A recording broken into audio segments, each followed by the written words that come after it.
Christian Democrats believe. Recent Republican legislation has cut funding for the SNAP and Medicaid programs.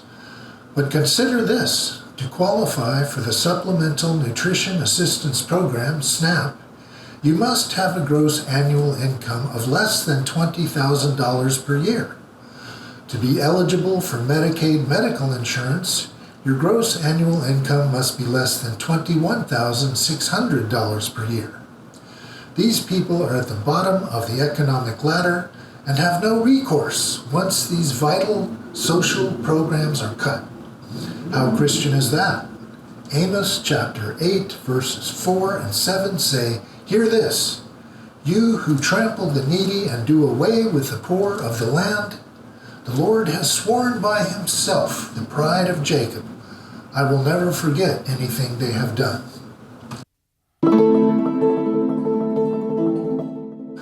Regarding DEI, President Trump is a notorious lifelong racist.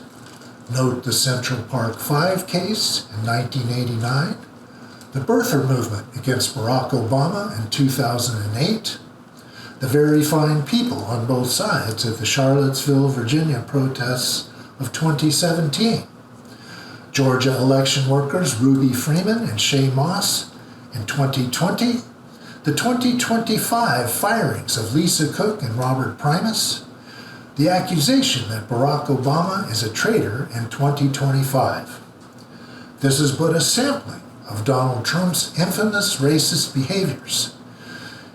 It therefore staggers the imagination that the Trump administration has rebranded diversity, equity, and inclusion programs as unlawful discriminatory practices, and the administration threatens to defund universities over this issue. If you want to attack something good, DEI, you can rebrand it as something bad. Malachi chapter 2, verse 17 says, "You have wearied the Lord by saying, all who do evil are good in the eyes of the Lord, and he is pleased with them." End of verse. 70% of white Christians voted for Donald Trump in the 2024 presidential election.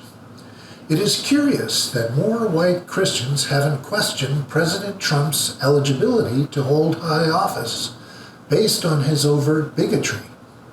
Doesn't Revelation chapter 7 verse 9 say, "There before me was a great multitude that no one could count, from every nation, tribe, people, and language, standing before the throne"?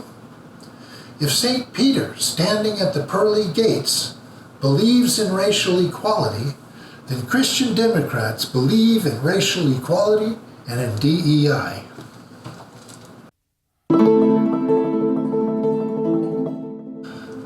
Regarding the cuts to FEMA, the Trump administration wants out of the emergency management business by decommissioning FEMA.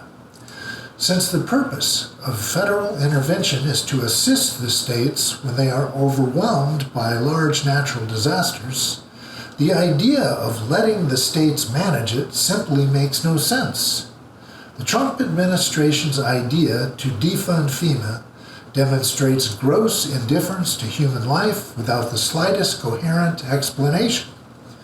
When asked why he was healing on the Sabbath, Jesus answered in Luke chapter 6 verse 9, "I ask you, which is lawful on the Sabbath, to do good or to do evil, to save life or to destroy it?"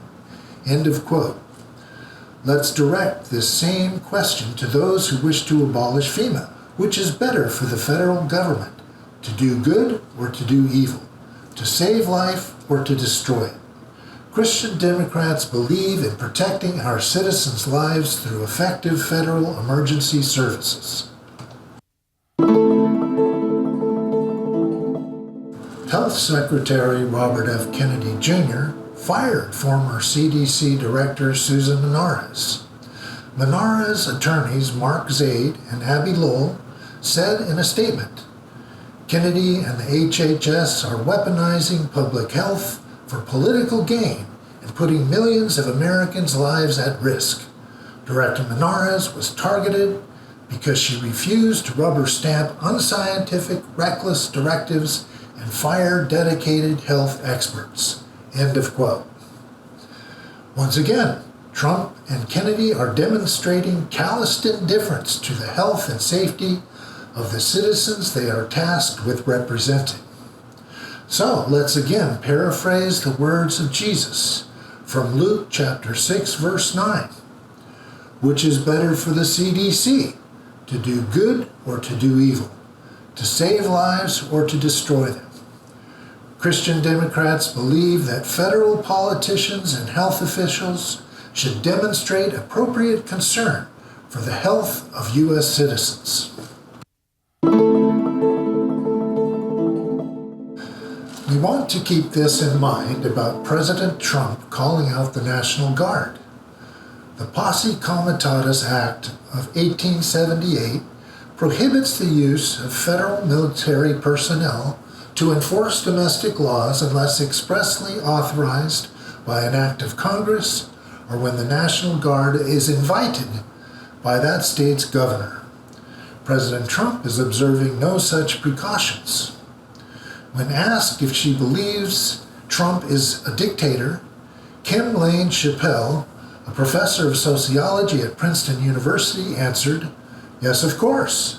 She added, "If I was hesitating to use the term dictatorship before, it's this mobilization of the National Guard and the indication that he plans to overtake resistance by force that now means we're in it." End of quote. Is President Trump trying to overthrow the government by coup? The answer is yes, with three supporting points. The first is from House Speaker Mike Johnson, who said, "Yield, man. Let the troops come into your city." End of quote. The second is the Trump administration's avid support for Brazil's former President Jair Bolsonaro. The fraternal affection between Trump and Bolsonaro, two fellow insurrectionists, coup plotters, and election deniers, is touching and revealing. The third point is from President Trump himself, who said, "Anytime you have mail-in voting, you have corrupt elections. Very simple." End of quote. Since there's no evidence of significant fraud with mail-in ballots, this statement telegraphs President Trump's disdain for democracy. Christian Democrats believe in democracy, the United States Constitution, and the rule of law.